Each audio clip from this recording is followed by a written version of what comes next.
Madame la présidente, monsieur le Premier ministre, mesdames et messieurs les ministres, monsieur le président, monsieur le rapporteur, chers collègues. Il y a 3 mois déjà à cette tribune, nous vous alertions sur les impasses de votre politique budgétaire. 3 mois plus tard, non seulement rien n'a changé, mais la situation s'est aggravée. Le déficit se creuse, les acteurs économiques et les collectivités désespèrent de retrouver de la prévisibilité, les plans sociaux en entreprise et suppression d'emplois associatifs se multiplient. Et pourtant, vous persistez. Ce constat n'est d'ailleurs plus seulement celui de l'opposition, il traverse désormais votre camp. L'ancien ministre de l'économie et des finances, Éric Lombard, ça a été largement commenté depuis cet après-midi, a reconnu ce week-end que les plus riches échappent massivement à l'impôt. Un constat transmis et détaillé par les services de Bercy et qu'il n'a manifestement pas été jugé utile de partager à la représentation nationale lors de la première lecture. En décidant de ne pas recourir au 49.3, vous nous aviez fait entendre que ce budget serait possiblement le nôtre. Lors de nos débats, vous nous avez pourtant rejeté toute évolution sérieuse. La taxe Zuckman, massivement plébiscitée par les Français, vous l'avez refusée. La taxation des holdings, vous l'avez écartée. L'aide médicale d'État, vous l'avez rabotée. Les crédits jeunesse, vous les avez sacrifiés. Le budget de l'écologie, vous l'avez diminué.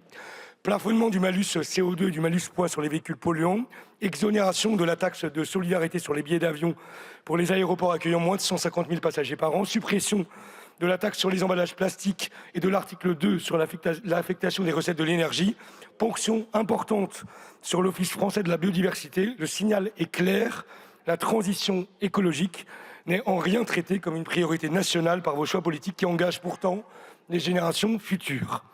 Cette approche creuse les inégalités et compromet durablement notre capacité à nous adapter à l'urgence climatique et à protéger les plus fragiles de ses effets. Il y a un point sur lequel on ne peut vous donner tort, ce budget n'est pas uniquement le vôtre. Il est aussi celui de messieurs Wauquiez et Retailleau. Au Sénat, les Républicains l'ont largement réécrit. Les donneurs de leçons de gestion des finances publiques et de rigueur de cet hémicycle se sont révélés dans l'autre chambre être ceux qui ont creusé davantage le déficit.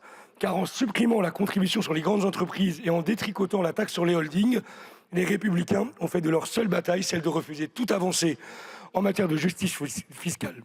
Et pourtant, monsieur le ministre, c'est à partir de cette version-là, dégradée et déséquilibrée, que vous avez souhaité nous faire légiférer.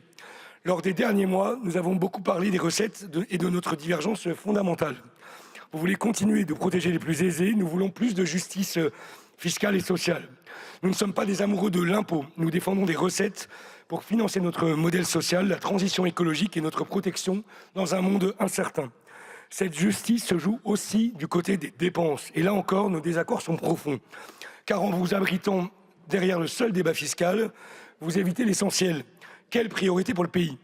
La situation internationale qui nous oblige à regarder lucidement la question des investissements dans notre défense nationale et dans la construction européenne, la jeunesse qui attend un véritable investissement dans l'éducation, la formation, la transition écologique évidemment qui réclame des moyens massifs et durables, pas des annonces sans crédit et des stop-and-go permanents.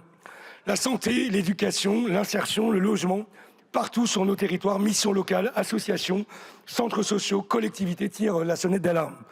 Elles voient leurs besoins croître et leurs moyens fondre. Elles font déjà plus avec moins et vous leur demandez désormais de faire l'impossible avec encore moins. Le signal est clair, il vient de partout. Écoutez-les, écoutez-nous.